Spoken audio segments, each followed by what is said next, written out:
Hey guys, how you guys doing? I just got out of the shower, shaved my face. It was getting itchy. I usually skip it. I hate shaving, but it was getting itchy. I thought I was going to let it grow out because it's winter, keep my chin warm, but too itchy. So we shaved, and I had breakfast, and going to finish my break out here. Leave out of here this afternoon. Turned out nice. The sun's shining. Looks like it's cloudy out towards Cheyenne. Hopefully it's not snowing over there. I guess they had a storm over in Nebraska. I heard a couple of drivers talking about it. I guess it was pretty nasty. He's up there hoping they got it cleaned up. Me too. But I want to talk to y'all about scales. Linda had asked about the scales I went through yesterday in the video. That was a cat scale.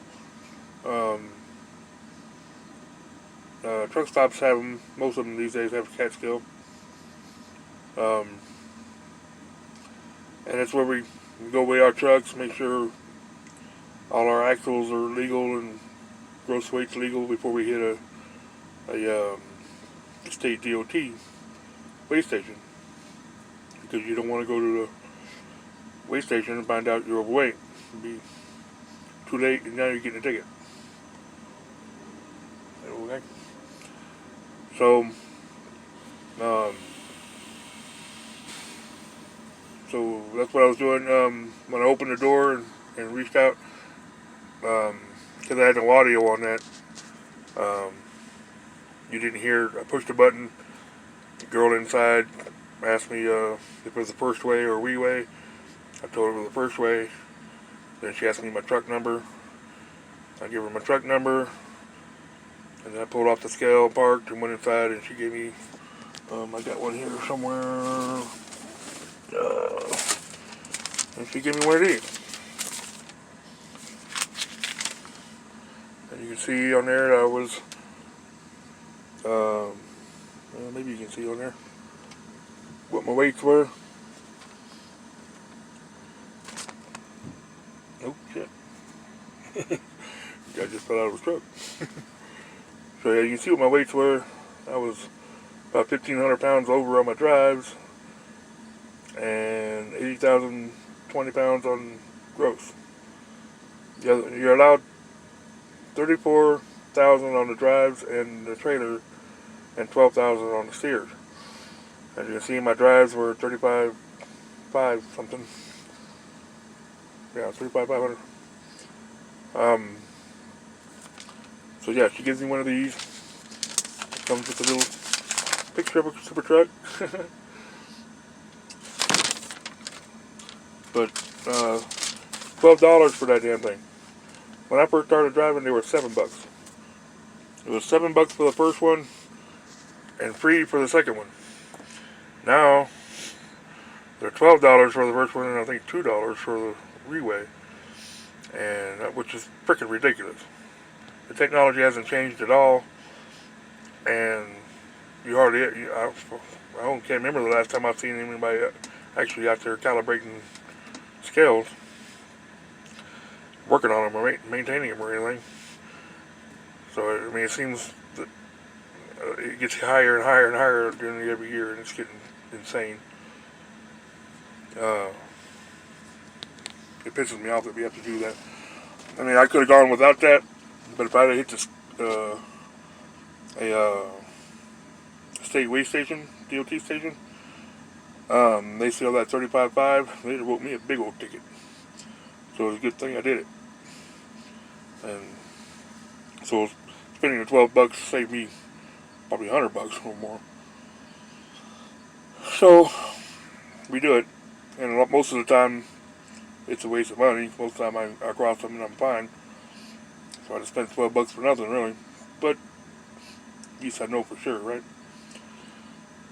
So that's what I did with that. The weigh station, state DOT weigh stations. When you come up on those, nowadays they have a weigh in motion Not all of them. Some of them on the back road, especially, they don't have them. The weigh in motion. Um, but most of them on the interstate now have weigh in motion. So they actually pre-weigh you, and you see the see the little gantry arms over the highway, the little white box pointing down at the highway. That's a pre-pass site. I'll show you here if I can get it to look. I got a pre-pass and a NOR-pass. Pre-pass is pretty much everywhere but the northeast, or northwest rather, and a couple out northeast. NOR-pass is the rest of them. And basically what that does, that little box will read that, and that gives them all the information on the truck as far as registration, DOT number, MC number, company name, and all that. It also tags you, timestamps you when you went through there. So when you get to the next one, they tag you again. They can see how long it took you to get from place to place. If you get inspected, they look at your logbook and they can tell whether you're lying or not. Nowadays we're all on, well, most of us are on e-logs, and that takes care of all that. So you're pretty much forced to be legal as far as your hours of service. Some people are still on paper. That's because their trucks are old. Their engines are old enough that they don't do the e-log. Kind of why everybody's buying. A lot of people bought glider kits. It's a newer truck with an old engine. That old engine doesn't allow for an e-log, so they're on paper log. But they get inspected regularly because of it. My boss man, he's been inspected since he got his glider. He's been inspected 3-4 times, and he's only had the truck a few months. So yeah, each state does the weigh stations a little different.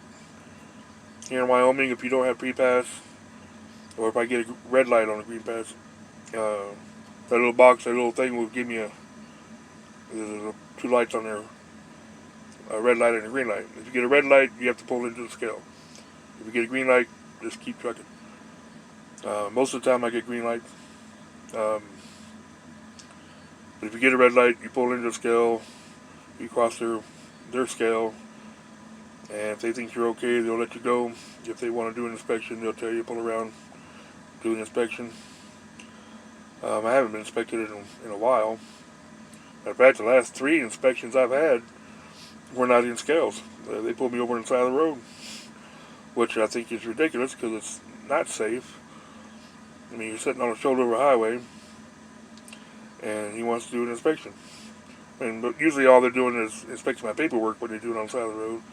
But still, you're still sitting on the side of the road with traffic zooming by 70 plus mile an hour in most places. And I don't think it's right. That's why they built the weigh stations, was for inspections. Ohio's really bad about it. They've been pulled on the shoulder of the road there several times. Iowa, the last one I got was in Iowa. They pulled me over on the side of the road and did one right there. And I don't like it. It's not safe for anybody. But what do you do? Can't really argue with them. But so that's kind of how things work with that. Yeah, you just make sure you're legal before you start rolling at the CAT scale. And when you hit a DOT scale, if you're okay, you're okay. Usually they'll just roll you across and send you on. If you got pre-pass, they'll pre-weigh you on the highway.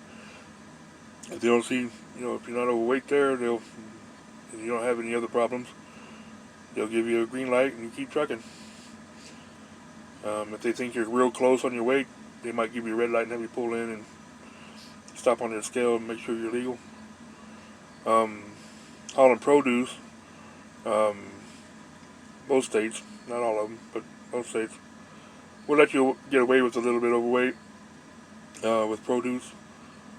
I'm not sure entirely what the reason is, but I'm always thinking it's probably money because hauling potatoes out of Idaho, that's revenue for the state, as far as taxes and whatnot. So um, they're usually let you get away with a little bit. So that's how that works. Um, I'd go into inspections and what they do in inspections, but that'll be a long video because they do a lot when they do an entire truck and driver inspection. They go through everything. They go over the whole truck with a fine tooth comb, make sure ain't nothing broken or leaking air or anything. Tires are in good shape, brakes are in good shape, no air leaks, uh, nothing broken or rubbing or anything it shouldn't be. Um, then they go through the driver's logs and license and registrations and all that good stuff.